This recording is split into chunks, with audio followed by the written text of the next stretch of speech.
On est dimanche 29 mai, 10 h du matin. Je suis en plein dans mon premier trail, exactement la short race d'Annecy. Vous saurez dans quelques heures si je l'ai fini directement sur Insta. Regardez la vidéo jusqu'au bout pour savoir comment je me suis préparée. Bon, J1 du projet. On est à peine plus de 3 mois. Pour l'instant, on marche 15 km maintenant, à 15% de pente. Et on fait 1 heure. Déjà, on va voir à la fin.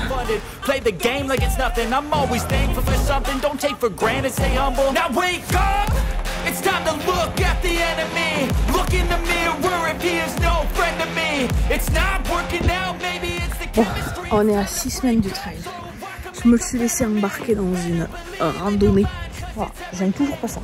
En plus, quand je marche, là je fais un petit effort pour regarder le téléphone, mais je regarde par terre. J'arrive même pas trop à lever la tête.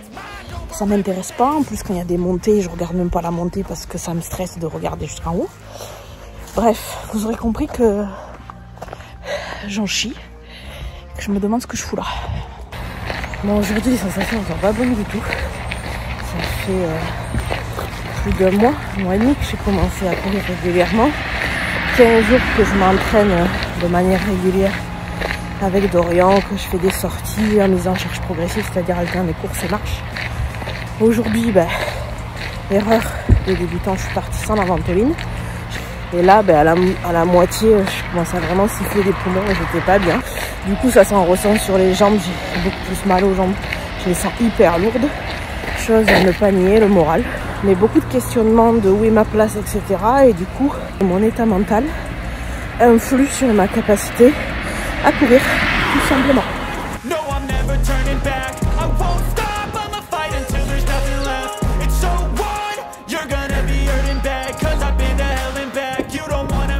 La course est dans 10 jours.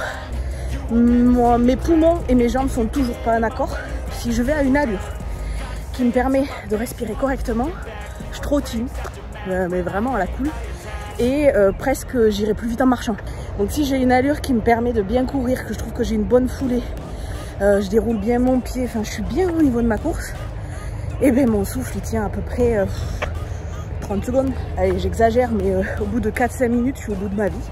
Le trail, ça risque d'être une activité qui me convient dans le sens où il y a des montées, il y a des descentes, il y a des accélérations. Donc on est plutôt dans du fractionné entre guillemets. J'essaye de m'auto-convaincre. Vous sentez que j'essaye de m'auto-convaincre parce que je suis dans la phase où j'ai plus envie, j'ai la flemme. Je me demande sincèrement pourquoi je me suis inscrite à ce trail à la coupe. La seule chose dont je suis à peu près sûre, c'est que je vais prendre le départ. Que je vais la démarrer sur ce trail. Après, advienne que pourra. Session de course aujourd'hui. Pour une fois, j'avais de bonnes sensations. Les jambes étaient pas lourdes. J'avais pris la ventoline et j'avais les chaussures de course. La dernière fois, j'avais pas pris la ventoline et j'avais les chaussures de trail. Donc, voilà, les experts comprendront la différence. Je devais courir 7 minutes 4 fois. Je suis pas arrivée à finir. Il y a plein de fois dans les épreuves sportives où j'arrive pas à finir. Et donc du coup, il va falloir que je trouve un préparateur mental qui fait de l'hypnose ou qui fait autre chose, mais qui m'aide. Parce que c'est quand j'arrive vers la fin, en fait, que je lâche l'affaire. Ce qui me gonfle, en fait. L'autre fois, j'étais à Osgore, j'ai couru. Ici, je suis à Toulouse. Et les 2 fois, il y a des mecs, des petites merdes, qui passent en voiture, hein, parce que c'est des gros lâches, tu sais, et qui parlent, qui crient, qui klaxonnent, enfin bref. Ils voient une paire de seins et un cul qui bouge, ils savent plus où ils sont. J'essaye de prendre sur moi, de me dire que ça peut être gentil. Même si j'ai la capacité de prendre du recul, ça m'énerve. Mais en fait, moi, ça me stresse de partir courir. Là, vous voyez, il fait jour, il est 21 h. Encore au départ, il y a des mecs qui sont passés, qui ont commencé à m'alpaguer, à parler et tout. Je sais pas si dans leur tête, ils ont envie de faire chier ou pas.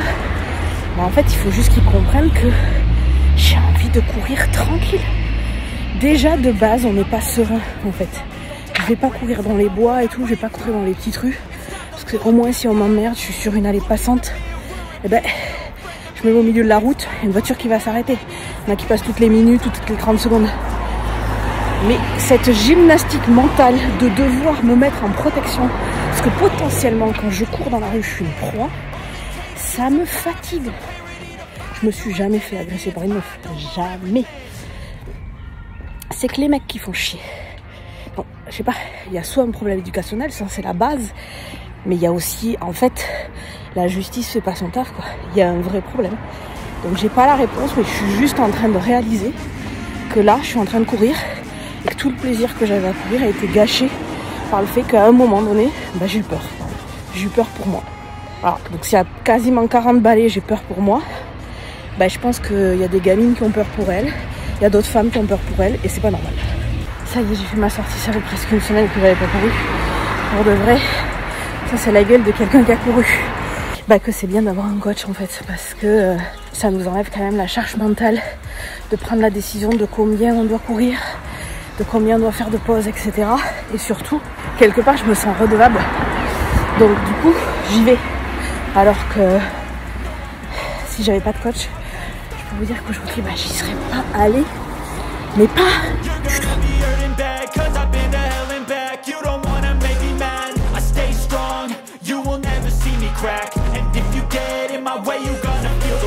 Franchement,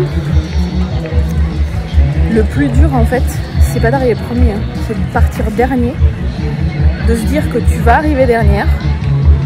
Là potentiellement tu finis pas, donc t'es pas finisher, t'as pas la médaille, donc t'as pas la fierté d'avoir la médaille, et de continuer quand même. Je pense que ça développe le mental. Et je pense que je vais prendre un gant, comme au cabinet au final. Je vais prendre un gant comme ça, au niveau de l'hygiène des mains, tout ça. J'aurai pas de soucis. Après, je retourne le garde, je fais un petit nœud et je jette à l'arrivée. Voilà, donc ça, personne me l'a dit, cette technique-là. Donc si ça peut vous servir, eh bien, tant mieux. Je suis désolée, je marche vite. Et je suis essoufflée. Et quoi d'autre? Si, il y a quelqu'un qui m'a dit, écoute, demande à ton corps de décaler les règles. Alors, je me dis que pourquoi pas. Je passe mon temps à écouter mon corps. Si mon corps pouvait m'écouter, donc bon, cher utérus, la semaine prochaine, le mois prochain, pardon, décale mes règles s'il te plaît. On va essayer. Comme tout bon vlog, cette vidéo se finit dans une salle de bain, bien évidemment. Je cours maintenant dans 3 jours. J'espère que ça vous a plu de suivre un petit peu les hauts et les bas de cette préparation. N'hésitez pas à poser des questions en commentaire. Et dans le prochain épisode, on se retrouve pour savoir comment j'ai vécu ce trail, si je suis arrivée au bout, si je l'ai fini, si j'ai abandonné. Pour ça, abonnez-vous, activez la cloche de notification pour ne pas rater la nouvelle vidéo.